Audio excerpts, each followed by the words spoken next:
cambia mi amor, por más lejos que me encuentre, ni el recuerdo ni el dolor de mi pueblo y de mi gente, lo que no cambió ayer. Muy buenos mediodías, amigos. Un nuevo programa de Algo ha cambiado la historia.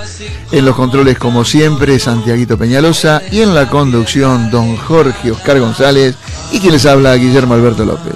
¿Cómo estás, Jorgito? Hola, ¿qué tal? ¿Cómo andan todos? Empezando este jueves. Arrancando este mediodía, sí, lluvioso, 20 y pico de horas de agua constante. Sí, no, tremendo. No, está bien, tremendo. Está lindo, el invierno se hace sentir. Se hizo sentir. 4762-0990, 4721-9581, para aquella persona que quiera comunicarse con nosotros o salir al aire.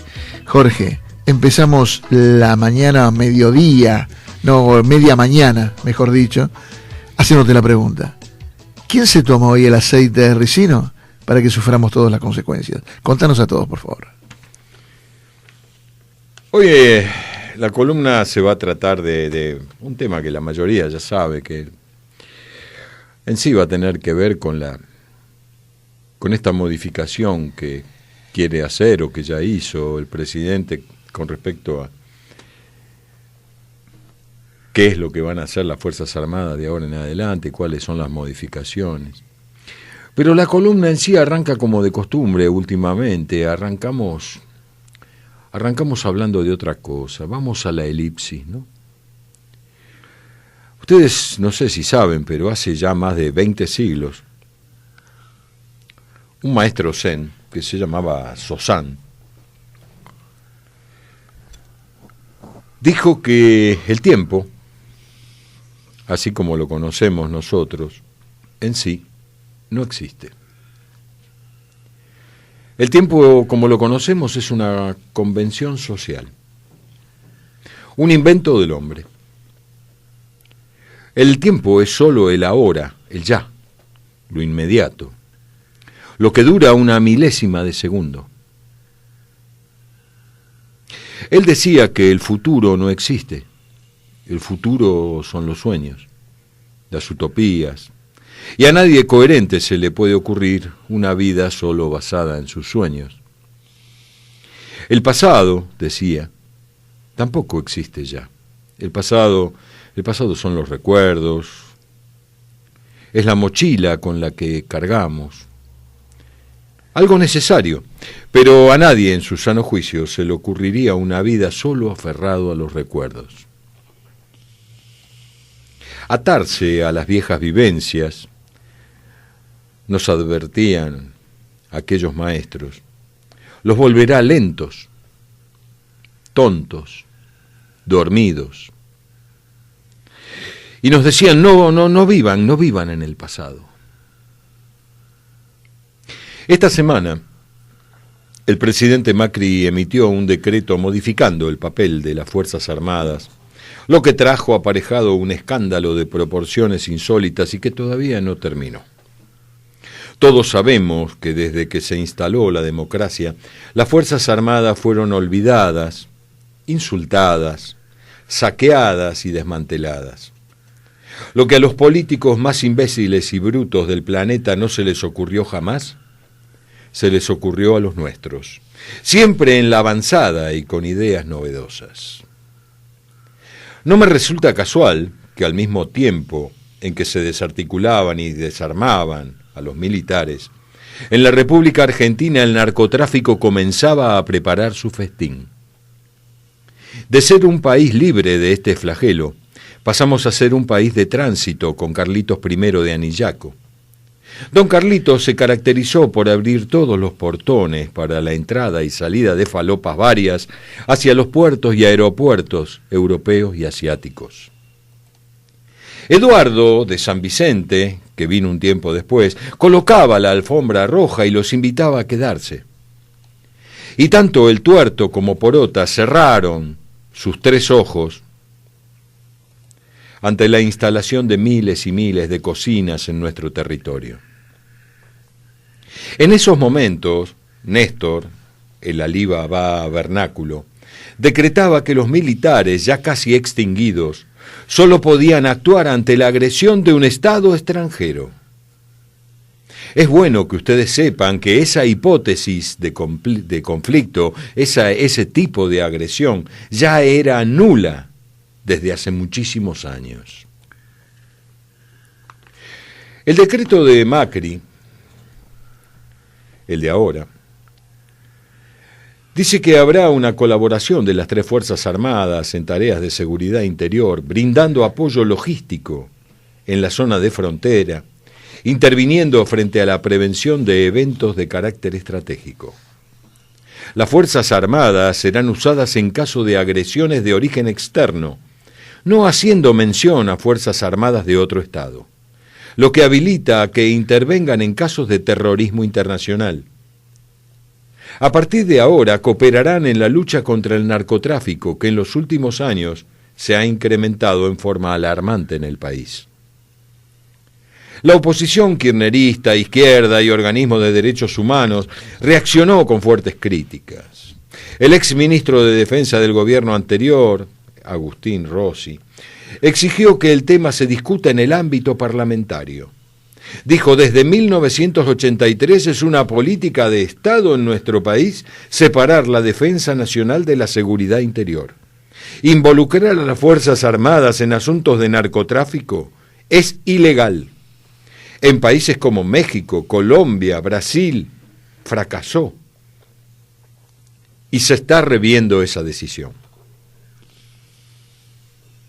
Gendarmería, que es la encargada de custodiar a 9.373 kilómetros de frontera, tiene el 60% de sus efectivos en el conurbano bonaerense y en otros lugares calientes por la inseguridad, desde que así lo decidió el gobierno de Porota.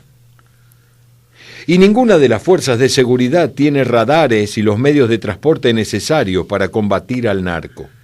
Las fronteras, tanto las terrestres como las fluviales y aéreas, son un colador que hace sumamente fácil la llegada de la droga a la Argentina.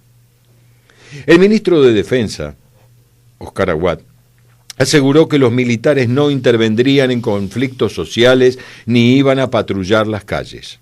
Deben adecuarse para actuar frente a las nuevas amenazas como el narcoterrorismo. Diversas organizaciones han hecho un llamamiento para manifestarse ante el Ministerio de Defensa hoy mismo a la tarde. Se olvidan que los gobiernos anteriores de Néstor y de Cristina ya utilizaron a los militares en misiones parecidas a las que ahora alude el gobierno. La Operación Escudo Norte y antes estuvo el operativo Fortín en el 2007. Además, el gobierno de los Kirchner acabó con la profesionalización del ejército.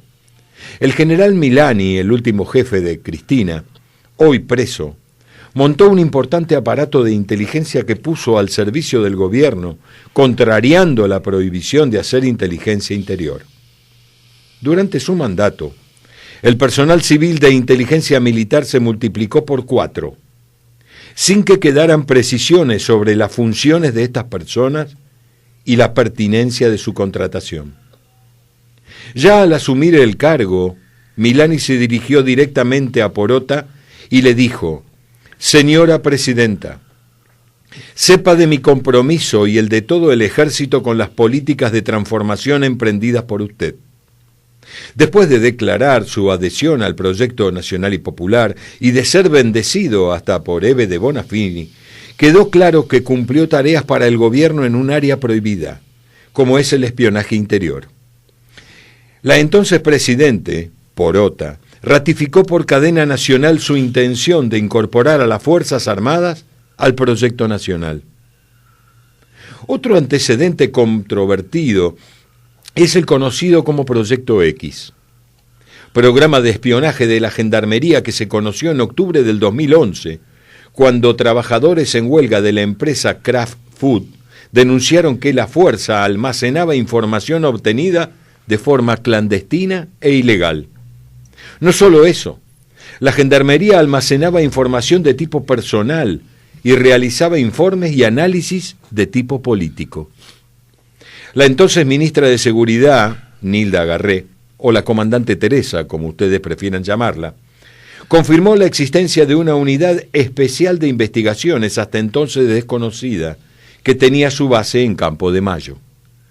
También aseguró que este proyecto tenía su origen en el 2002, durante el gobierno de Eduardo Duhalde, siendo Miguel Ángel Tomás secretario de Seguridad. Hoy ya vimos lo que opinó el payaso al que se le escapaban los misiles. Se olvida que él mismo, el 31 de agosto del 2013, movilizó a 4.500 hombres de las Fuerzas Armadas para vigilar y controlar la frontera norte, y sin ningún decreto mediante. La dueña de la financiera Abuelas de Plaza de Mayo, Estela de Carlotto, dijo que quieren disciplinar con la fuerza y la represión, y que este es un atropello a la democracia. Ella nunca consideró un atropello a la democracia los asesinatos que cometieron sus hijos durante un gobierno civil.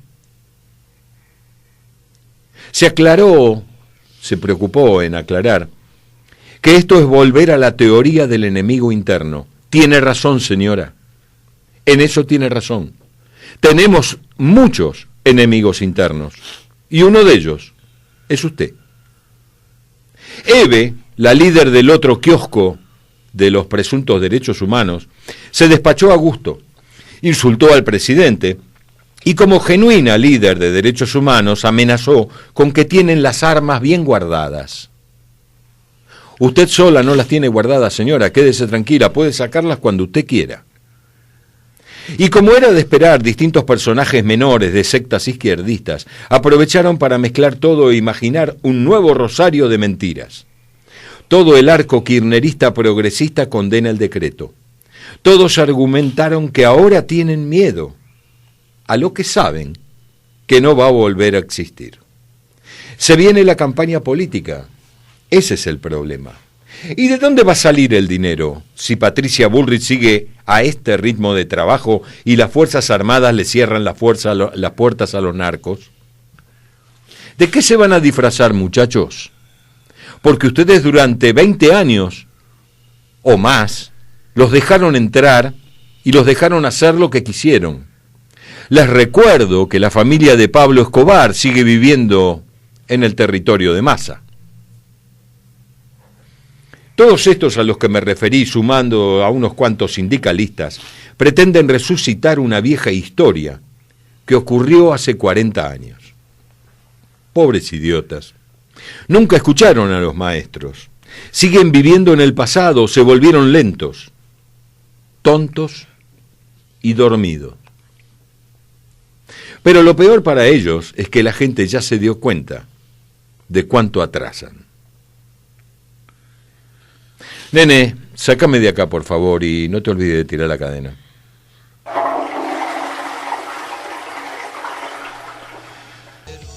La verdad que escuchaba atentamente toda la columna y no sé cómo decirlo, ¿no? Pero la fuerza negativa que recibo de afuera de estos micrófonos es impresionante. ¿Sabés qué pasa, Guille?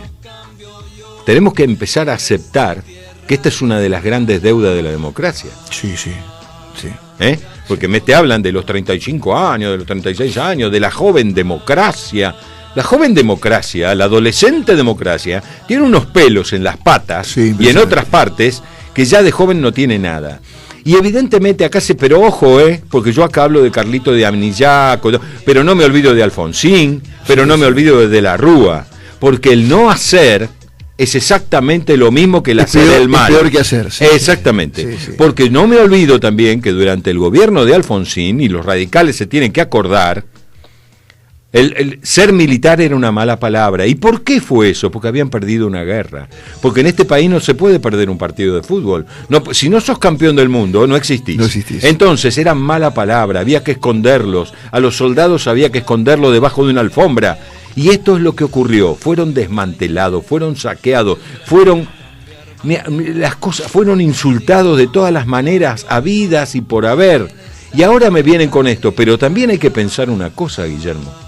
De aquella gente insultada, de aquella gente ninguneada, no queda, de aquellos represores o genocidas del año 73 hasta el 76, no quedó nadie. Sí.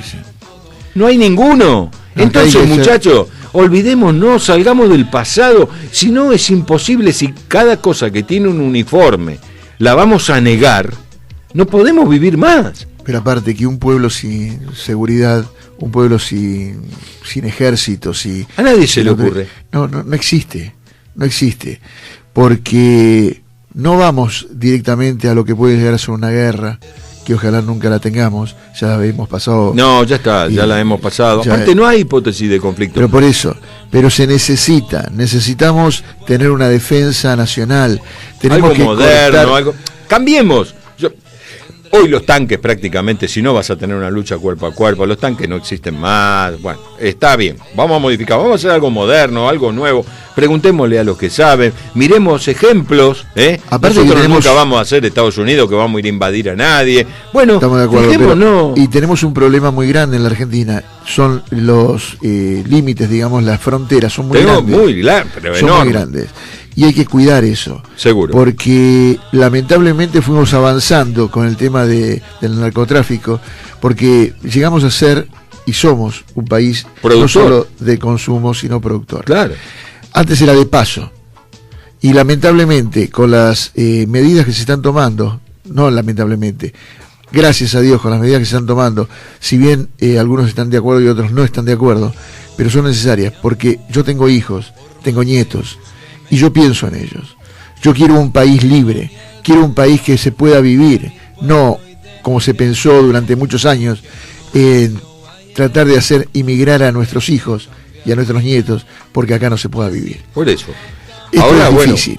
La guerra contra el narco está planteada, no hay ninguna duda. No, totalmente. No hay gobierno que haya hecho lo que hizo yo no lo vi en mi vida, lo que se está decomisando, lo que se está destruyendo, la cantidad de gente que están metiendo presa, es impresionante. Es impresionante. Entonces, bueno, esto duele, esto les duele. Sí. Y ojo, que no duele en lo interno, sino externamente, internacionalmente. Sin ninguna duda, pero también te digo que nada es gratis. No. O sea, esto nosotros los vamos a pagar, pero también te digo que la entrada y la permanencia de todas estas ratas, este narcoterrorismo, no fue gratis. Ellos pagaron para estar acá. No, sí.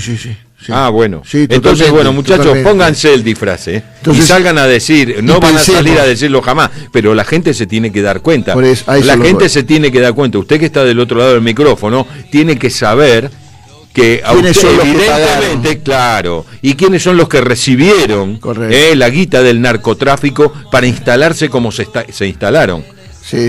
Entonces, bueno, vamos a llamar las cosas por su nombre, como generalmente lo hacemos. Es difícil y es triste escuchar una columna como esta, pero es una realidad que tenemos que estar todos conscientes de que existe y hay que avanzar.